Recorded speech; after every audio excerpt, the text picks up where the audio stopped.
No, está bien. Me escuchan bien, ¿no? Sí. Bueno, gracias por la invitación, alegría compartir este rato con ustedes. Yo tengo entre mis múltiples efectos de ansiedad hablar muy rápido, voy a hablar de muchas cosas, con lo cual lo que quiero dejar con tranquilidad es que de todo lo que voy a mencionar puedo mandar breves artículos, libros, de todo lo que voy. La idea es dar un mapa. Voy a dar un mapa de que quiere libro, paso libro. No mío, ¿no? Pero hay gente, yo soy optimista, siempre pongo, hay gente, lo pongo a los estudiantes, yo subo todo, cada uno usa, es como las películas de Disney.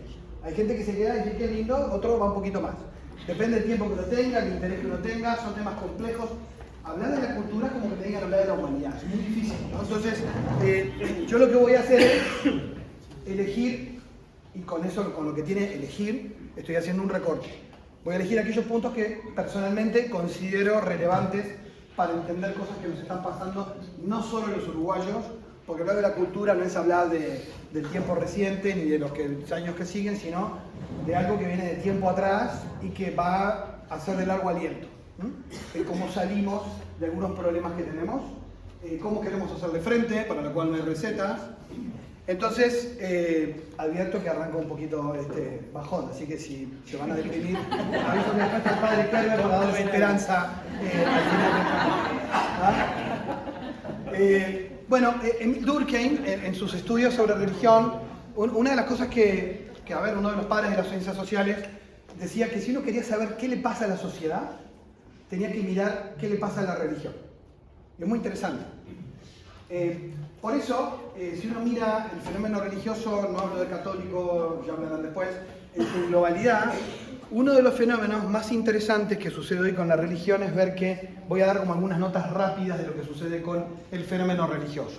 El primero es que es un fenómeno de creciente individuación, que esto es un fenómeno de la modernidad.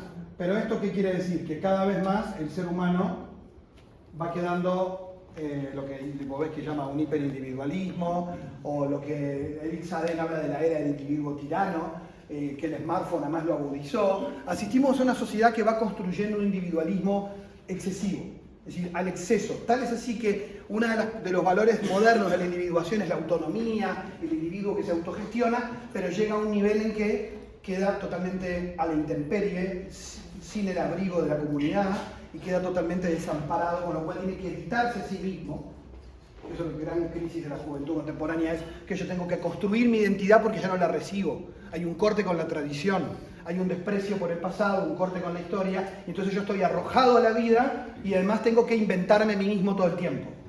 Lo cual eso genera una gran vulnerabilidad emocional y social, además de un repliegue sobre el sujeto, que lo que genera es un gran subjetivismo, porque entonces la realidad no es lo que está afuera, sino la realidad está en lo que yo siento. Entonces, eso es imposible la convivencia con otros y tenemos que ponernos de acuerdo que esto es una mesa o no es una mesa. Entonces, si yo siento que no lo es, no lo es. Pero entonces, ¿cuántas realidades hay? En realidad hay una.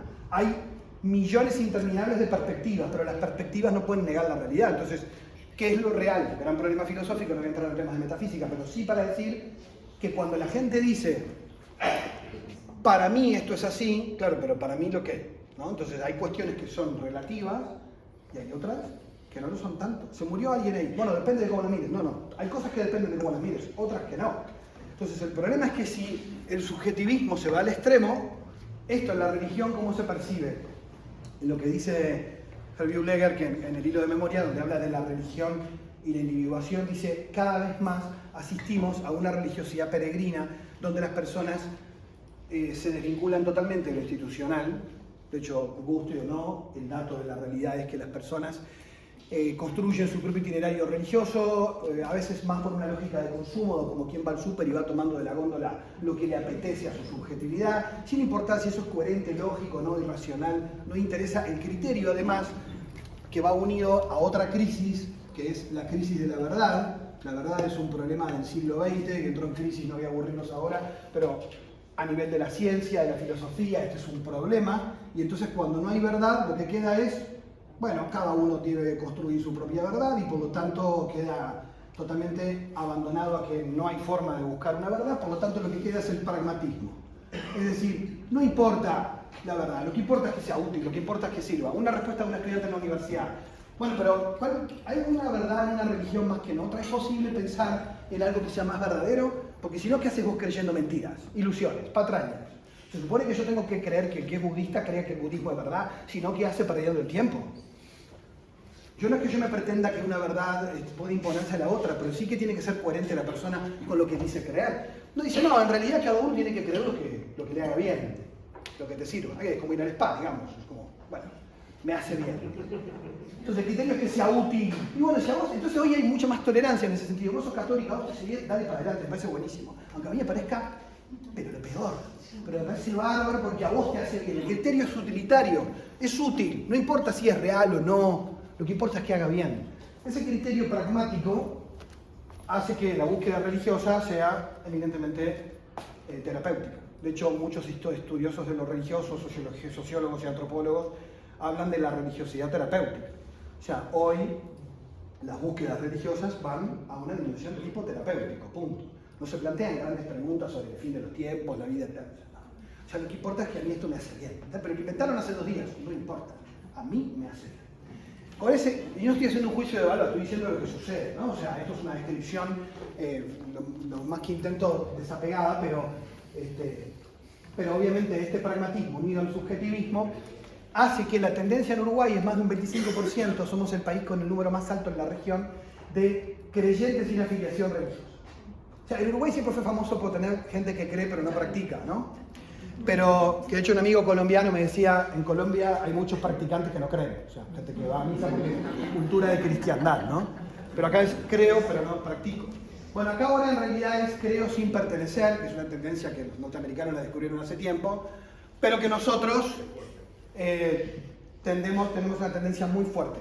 Y eso genera que las instituciones religiosas no sepan cómo reaccionar y a veces se replegan sobre sí mismas porque obviamente las personas no responden, de algún modo, a la pertenencia institucional. O sea, responden a servicios de tipo religioso. O sea, esto ni me gusta y cuando me deja de gustar cambio, ¿no? Esto no es nuevo, no es de ahora, pero esto se ha agudizado, eso es lo nuevo, que la tendencia crece hacia este lugar. Bueno, esto ustedes, estoy hablando de la religión, ¿no pasa esto en la política? ¿No pasa esto en la educación? ¿No pasa esto en las redes sociales? ¿No pasa esto en los vínculos humanos? ¿No? Claramente hay un proceso de desinstitucionalización de lo religioso, así lo llaman los sociólogos españoles. O sea, se va perdiendo la lógica institucional y la religión fluye. Tiene cosas positivas, las personas construyen un peregrinaje personal de su vida espiritual, pero el tema es que lo hacen a la intemperie, sin ninguna referencia de nada, con lo cual también son víctimas de cualquier tipo de abuso en esos ámbitos, ¿no? No voy a hablar ahora de sectas, que es otro tema, pero en realidad ahí es donde se da otro fenómeno también. Y otra particularidad que tiene lo religioso es que hoy hay una supervaloración por lo subjetivo de la experiencia. De hecho, la gente del marketing tiene claro que ahora hasta las tarjetas de crédito son vivir la experiencia, ¿no? O sea, que en el fondo es viajar, experimentar, o sea, el tema es experimentar. Entonces, ya en los años 90 los sociólogos de la religión franceses hablaban de la religión a la carta y decían, hoy la tendencia es que las personas validen lo religioso por el nivel de experiencia que aporta. Y si ustedes hoy conversan con las generaciones actuales, te dicen, ¿y a mí eso qué me da? ¿Y a mí eso qué me aporta? Y de hecho, la gente cuando te valora es, contar tu experiencia. O sea, y de hecho, la dimensión testimonial tiene miles de años, pero el problema es que hoy es lo que más se valora. O sea, no importa cuál es tu contenido, lo que importa es qué experiencia ofreces. Guste o no, ese es el dato y eso es lo que empieza a suceder desde hace tiempo. Podría decirles muchas cosas más, pero no me va a dar el tiempo para seguir con la religión, pero esto es un dato que de los que estudian lo religioso. ¿Qué tenemos a nivel cultural? También un problema que yo padezco, como verán, que es la aceleración, ¿no? Que yo siempre digo que a mí en WhatsApp X2 no me pueden escuchar, eso seguro. Tienen que ponerme en normal porque marcha. Acá la aceleración es que hay una constante con algunas palabras que se vuelven mágicas, ¿no? Y que se dan lógicamente con una cuestión ética, como que el hecho de que las cosas sean más rápidas es mejor. Que haya innovación es siempre bueno. La pregunta es, ¿quién dijo que eso es así? Y estamos teniendo esos problemas en la educación. La fascinación con estar todo el tiempo innovando y cambiando Está generando en algunas cosas un nivel de idiotez crónica que a mí me preocupa. Y voy a decir algunos ejemplos. Nosotros hace 4000 y pico de años que contamos historias. Ahora le ponen un nombre en inglés, le dicen storytelling y lo importante es contar historias. Siempre lo supimos. El problema es que cuando hay un corte con la tradición, hoy hay gente que, hay charlas de autoayuda que le dicen una frase de Platón, lo que importa no es el tener, sino el ser. Se le cae un lagrimón y dice, qué impresionante esto. Ese que nunca le dije nada. O sea, ¿qué es lo que pasó? Bueno, que la aceleración generó un corte con la tradición. Porque como lo importante es lo nuevo, lo que importa es estar siempre adelante, el pasado se desprecia, y de hecho le pasa a las nuevas generaciones también, pero más que antes hay un corte mayor con la cultura anterior, y entonces el corte con la tradición hace una pérdida grave de la memoria histórica. Y esta pérdida de la memoria histórica que padecemos todos, de hecho la historia nos interesó mucho, y además también a veces en la educación se perdió, tal vez por el exceso de la clase magistral, ahora todo es desarrollar habilidades, pero si el tipo no tiene contenido en la cabeza no puede pensar qué es una crisis de la democracia, si no sabe qué pasó en la Europa entre guerras, si no tiene ni idea de dónde está eso ubicado en el mundo. No es que lo busco en Google, tengo que tenerlo en la cabeza sí o sí, si no, no puedo hacer links, mi cerebro no puede conectar. Entonces no tengo un horizonte para pensarme más que los datos sueltos. Y entonces obviamente que la pérdida de memoria histórica es un problema cultural que requiere revisarse. Y voy a poner un ejemplo concreto de una colega en clase, en la universidad, chicos de 22 años, que le pone una imagen de Fidel Castro, despixelada, pero que todos nos daríamos cuenta quién es. Pasó en 2022 esto, por las dudas. Y no se dieron cuenta. Y dijo, se ve que tiene problemas de visión. Entonces le dijo, es Fidel Castro. Y la miraron como diciendo, ¿quién es? ¿Quién es? Historia reciente. ¿Quién es? Entonces hay gente hoy, mi sobrina, claro, el tema de que las redes, con las burbujas que han fragmentado cada vez más y siguen fragmentando el conocimiento y la hiperespecialización, hace que yo tenga una sobrina que sabe todo de K-pop, de música coreana y de anime, pero no sabe quién es Artigas, de verdad. Entonces el problema es que la pérdida de memoria histórica y el hiperindividualismo genera una fragmentación social muy grande que hace que las personas empiecen a tener cada vez menos en común. Y acá viene mi gran mensaje apocalíptico y después lo dejo. Bien, si no hay nada en común, no hay sociedad posible. Si no hay un horizonte común ético, no hay un horizonte posible para construir con otros porque no hay acuerdos. Entonces, si cada uno está en su pequeño microcosmo, el otro no le interesa. Y de hecho pasa. En las sociedades contemporáneas, las personas saben mucho más de sus grupos de afines que de sus vecinos. O sea, está todo deslocalizado hace mucho tiempo, ¿no? Pero entonces, hoy hay una sed de comunidad. Europa está repensando estos temas, ¿no? Del abrigo de la comunidad. Del recrear comunidades no por niños, ancianos, personas víctimas de violencia, no. Juntar a todo el mundo. Intergeneracionales. O sea, gente que necesite como conectar con el mundo real fuera de su microclima y su microidentidad y su micro. Entonces, la pérdida de memoria histórica trae también como consecuencia el quedar siempre como atrapado en lo efímero. Entonces, contaba Pérez Reverte, el periodista español, que durante la pandemia, los chicos que tenían mayor formación humanística o cultura general de literatura, historia básica, aleccionaban a sus compañeros de edad en las redes sociales cuando era el fin del mundo, porque no puedo salir, porque me quiero morir, y los tipos le decían, en la gripe española no había wifi. Lo decía gente de 20 años, que le daban un poquito de condición, no es el fin del mundo, o sea, vamos a salir de esta. Y además tenemos muchos mejores recursos en temas de bienestar de lo que tuvieron ellos en otras pestes. O sea, no es el fin. Ahora, si vos vivís en un vaso de agua, es el fin.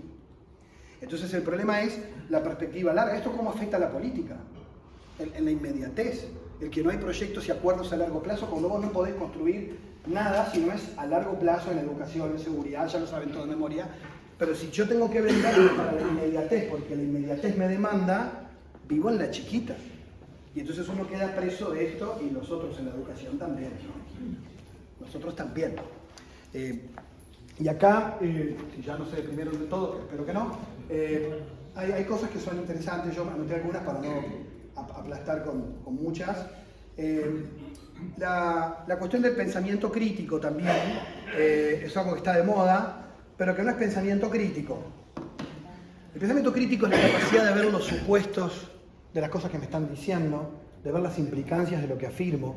Requiere un ejercicio lógico que no es capacidad de resolver problemas. Es algo mucho más profundo que requiere conocer el sustento de lo que se está pensando detrás de lo que están diciendo, ¿no? Y eso requiere contacto con el pensamiento propio. Y entonces un problema que se nos viene, que ya estamos en él, a nivel cultural, es lo que algunos le han llamado, y yo lo he incorporado el término, sedentarismo cognitivo.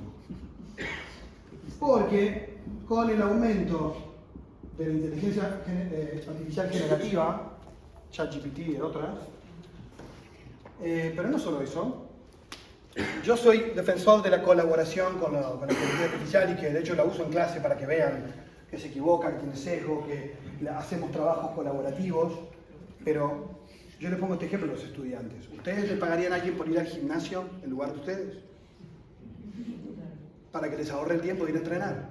¿Qué va a pasar? Ustedes se van a atrofiar físicamente. Entonces, ¿por qué gente que nunca fue capaz de hacer un resumen o conectar textos se lo va a pedir a una inteligencia artificial que se lo haga? Yo uso Waze, pero yo sé manejar en Montevideo, yo conozco el lugar donde me muevo. ¿Qué pasa si la gente solo depende de un asistente todo el tiempo y se está generando una cultura de ser totalmente asistidos? José María Lasalle, un filósofo español, sacó un libro que se lo recomiendo, se llama Ciberleviatán. Él habla de la crisis de la democracia, del liberalismo, a raíz de que las nuevas tecnologías pueden llevarnos por una dócil renuncia a la libertad. Que Siri y Alexa me digan quién soy, a dónde voy, qué como. Y hoy, de hecho, Instagram está lleno de coach que te dicen yo te voy a ayudar a resolver todos tus problemas y tus objetivos de tu vida como si fueras un adolescente crónico. Entonces, la renuncia a tomar decisiones es una renuncia a ejercer la ciudadanía, es una renuncia a nivel político, es una renuncia a confiar que los algoritmos van a tomar las mejores decisiones. La pregunta es, no podemos ser antitecnológicos porque esto va a seguir avanzando. No podemos ser tan, digamos, no, como ponernos el balde, pero tampoco esa ingenuidad naif de que porque lo hace más rápido. La pregunta que hay que hacerse, creo yo, no lo digo yo, lo dicen varios especialistas en el tema, es la humanidad tendrá que preguntarse en los tiempos que siguen a qué no queremos renunciar como capacidades humanas. Esa es la gran pregunta. ¿Qué habilidades humanas no queremos perder? Porque podemos delegarlas tanto que las atrofiamos. Pero es una decisión nuestra. Porque la herramienta no es ni buena ni mala. El tema es que es un nuevo medio ambiente con el que nos vinculamos, que interactúa en toda nuestra vida, y el tema es hasta dónde nosotros decidimos qué queremos hacer nosotros y qué no. Entonces, claro, el tema es, no, pero me ahorra tiempo. Y la pregunta es, ¿para qué? Para cosas que te siguen ahorrando tiempo, ¿para qué? Y eso lo que ha generado es también una pérdida de sentido.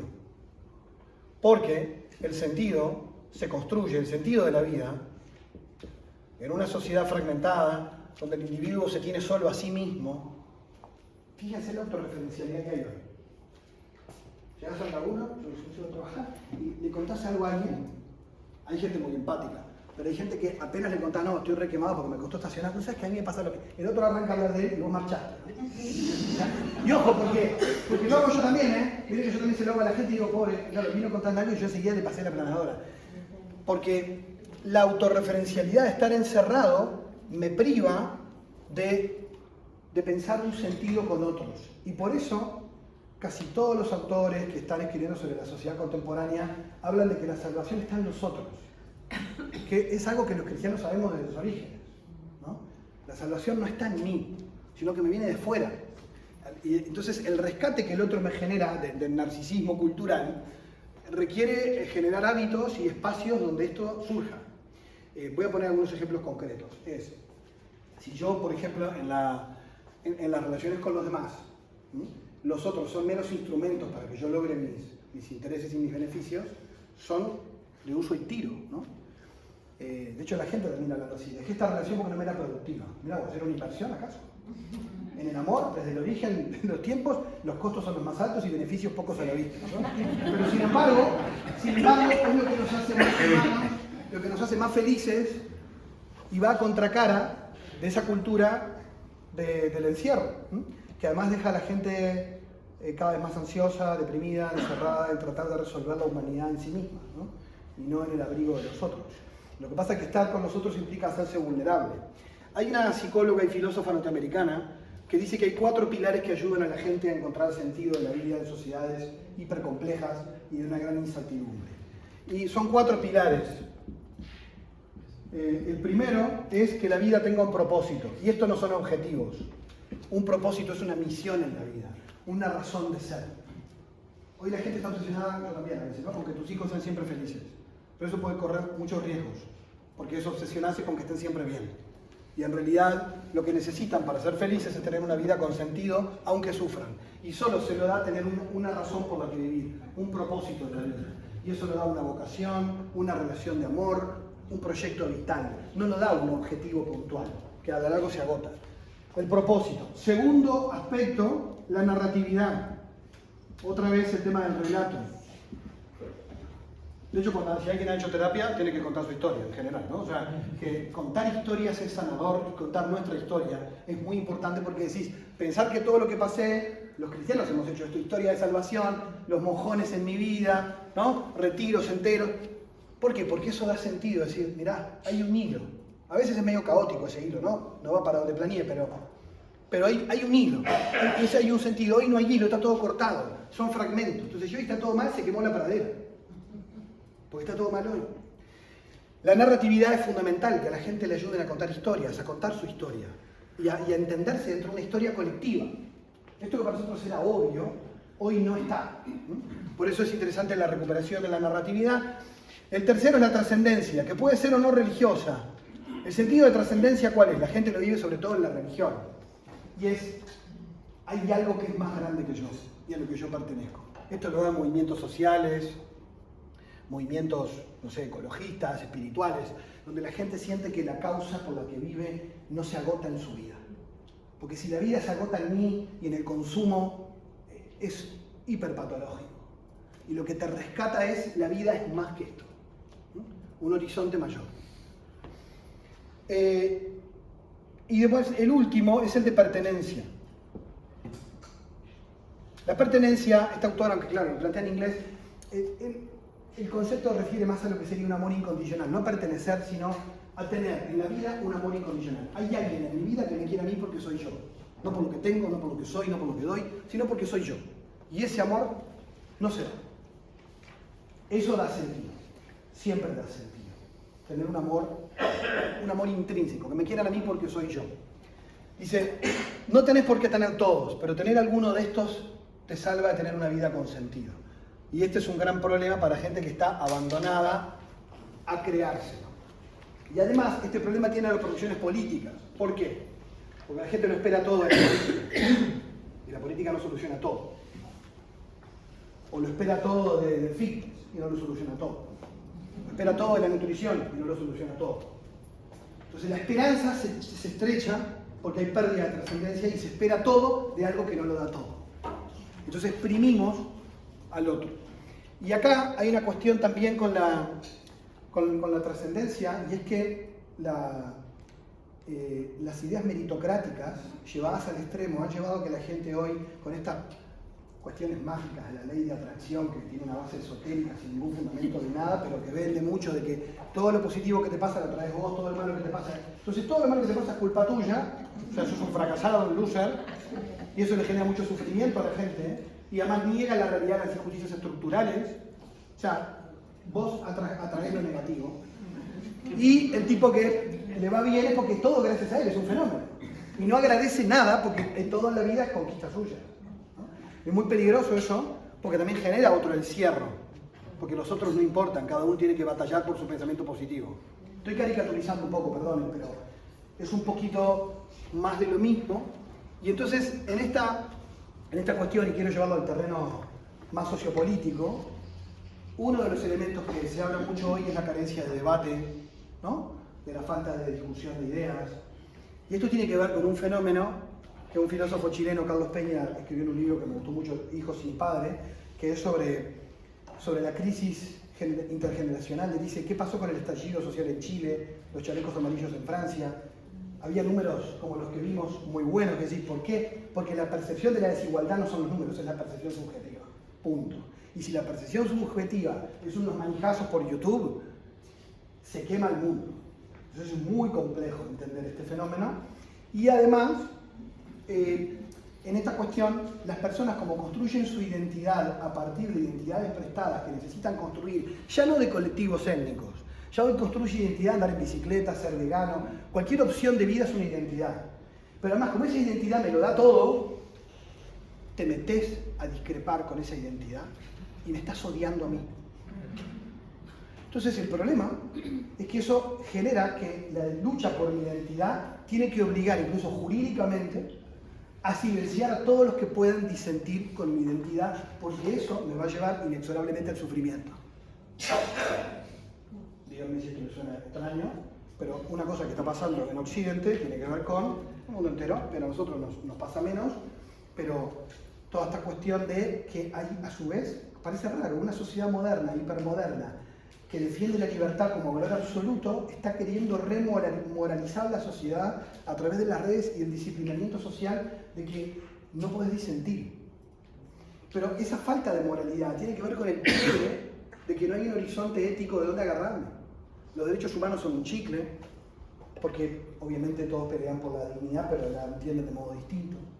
Entonces, por ejemplo, quien separa la libertad defiende que la maternidad subrogada es que cada uno hace con su cuerpo lo que quiere. Y otro va a decir, sí, pero un ser humano no puede ser alquilable. O sea, por su dignidad. Entonces tenés colectivos feministas, no somos vasijas, y tenés colectivos feministas diciendo, cada uno hace con su cuerpo lo que quiere. Bueno, pero ¿y entonces en qué quedamos? ¿Qué es el respeto por la dignidad? Pasa con la eutanasia, pasa con un montón de temas. Todo el mundo defiende la dignidad, pero ¿de qué estamos hablando? ¿Por qué? Porque, bueno, justamente la percepción es netamente subjetiva. Y además hay una valoración absoluta de la libertad sin ningún fin. Lo que importa, lo que hace buenas las cosas es que sean elegibles. O sea, que no las elegimos porque son buenas, sino que son buenas porque las elegimos. Entonces, yo estoy en contra de eso, pero si vos lo elegiste, me parece fantástico. Y mirá lo que hace, ¿no? ¿Cómo vas a juzgar moralmente? Entonces, tenés un problema, una tensión entre que, por un lado, al haber un quiebre con cualquier mínimo ético fundamental, hay que remoralizar para sentirme seguro. Entonces nacen los fundamentalismos, como una reacción a ese relativismo. Y el fundamentalista no tiene fisuras, no es capaz de dialogar, de todos los colores que quieran, ¿no? Religioso, político. ¿Por qué? Porque el fundamentalista es muy inseguro. O sea, necesita que las cosas sean blanco o negro, no me la compliques, no vengas con grises. De hecho, si vos querés dialogar, hoy la gente que quiere dialogar y que es más amiga de la libertad y del diálogo, los propios le pegan. Porque es como, estamos en guerra, ¿qué se echa al traidor? Y yo digo, no, pero yo trato de entender qué pasa del otro lado. Entonces hoy es más fácil llevarse bien con los que piensan distinto, pero son amigos, de pensar libremente y de respetar al otro a pesar de que sus ideas no me gusten, que estar con los que piensan como yo, que están fanáticos. Entonces, y eso no es la mayoría de la gente, es verdad, pero incide mucho en la percepción. Hoy hablamos con Mariana, ¿no? En las redes sociales es una minoría, pero inciden en la agenda política, y es una minoría. Y todo el mundo cree que los que gritan ahí son la mayoría de la población. Y eso es absurdo. Es absurdo. Entonces hay que construir personajes para responder a demandas de minorías que, como son más radicales, entran en las redes, como dijeron Humberto Eco, como gente que antes gritaba en un bar con un whisky, ahora tiene el poder de la red y se pelea con la humanidad, y son la gente más desquiciada a veces. Gente con problemas de salud mental muy graves, pero que terminan incidiendo. Y entonces, y el resto en silencio, pensando que la mayoría piensa como los que están en las redes. ¿No? Aquel famoso libro viejo, La espiral del silencio. ¿No? O sea, no se conversa con más libertad. Entonces, claro, en este escenario, si uno mira, para no complicarse las cosas, yo creo que lo que todos hablan es que hacer frente al exceso de individualismo es una salida importante. ¿Por qué? Porque hay que crear comunidad. La gente, estas demandas de identidad son necesidades de la comunidad, que dan identidad, que dan sentido, que dan pertenencia. El ser humano sigue siendo siempre necesitado de afecto y de sentirse parte de algo, ¿no? Y para terminar, el punto aquí es la confianza. No se sostiene la economía sin la confianza, ni la política sin la confianza, ni la educación en el profesor ni en los estudiantes sin la no se sostiene la democracia ni las instituciones sin la confianza. Y si algo está erosionado, muy erosionado, Y hay algunos estudios que en números, en datos fuertes hablan de que la confianza en general desciende, las faltas de respeto en la convivencia cotidiana, en el ómnibus, ¿no? El hecho de que el otro es visto como un enemigo y no como un diferente, ¿eh? Claro que erosiona toda la vida social. Por eso, si algo el cristianismo ha aportado a la cultura occidental, que es muchísimo, inventó la compasión en Occidente, los hospitales, o sea, muchas cosas que hoy el mundo laico tiene, y buenísimo que lo haya apropiado sin la referencia a lo religioso. Olvidamos que hay un patrimonio cultural de la ética judía y la ética cristiana de la compasión y de la justicia que no se inventan en 2 días y que no podemos tirar por la borda cosas que hoy damos por naturales, pero que hay veces que hay gente que piensa que en realidad todo estaba dado así como está, y entonces se puede inventar de cero, ¿no? Entonces ahí hay un riesgo, pero creo que el desafío más importante es el recuperar el abrigo de la comunidad, el respeto por el otro como otro. Yo he escuchado políticos afirmar en medios de que no todas las personas tienen que tener los mismos derechos, hablando de delincuentes. Entonces, ¿y cómo? Si los derechos humanos dicen que todos tenemos derechos humanos por ser humanos, pero después vos ves colectivos que se gritan y que están dispuestos incluso a no respetar los derechos humanos de los otros porque atacaron los míos, pero se supone que los derechos humanos son de todos, entonces que no hay vidas que valgan más que otras. Pero esto es muy lindo decirlo, desde Kant para acá y de antes, pero otra cosa es que vos digas, vale para él, pero vale para mí. Ah, no, pero cada uno que decida. No. Que una persona decida que su vida no vale nada, yo tengo que decir, ¿estoy de acuerdo? Que, no sé, que venda sus órganos, no, porque sí es su decisión. Fíjense que no nos damos cuenta, pero a veces ese argumento suena más inocente en temas que golpean menos, pero hay temas donde vos decís, bueno, que una persona quiera degradarse como ser humano, la humanidad, mirándole como un igual, tiene que decirle, dale para adelante, porque es su decisión y la libertad es sagrada. ¿Cuáles son los límites de esa libertad en el respeto por el otro? Y hasta dónde es libre, y es súper complejo. Porque hay hoy una idea muy libertaria de la libertad a nivel social, muy individualista, de que presuponemos que todo el mundo es igualmente libre, y sabemos que no es así. John Rawls lo plantea en la teoría de la justicia. Hay un básico de dignidad humana, que no todos venimos a la vida igual, hay una lotería natural que no todos llegamos igual. Rawls, el gran filósofo, tuvo hermanos a los que él contagió de enfermedades, y se le murieron. Eso marca a un filósofo en su pensamiento. O sea, ¿por qué yo sobreviví, mis hermanos no, y yo los contagié, ¿no? O sea, y el gran teórico de la teoría de la justicia vivió en su propia vida la lotería natural de sus hermanos que fallecieron y que él sobrevivió. Entonces, hay un compromiso con la justicia, con la equidad, que no puede dar por sentado de que todos somos igualmente libres. Pero bueno, son titulares.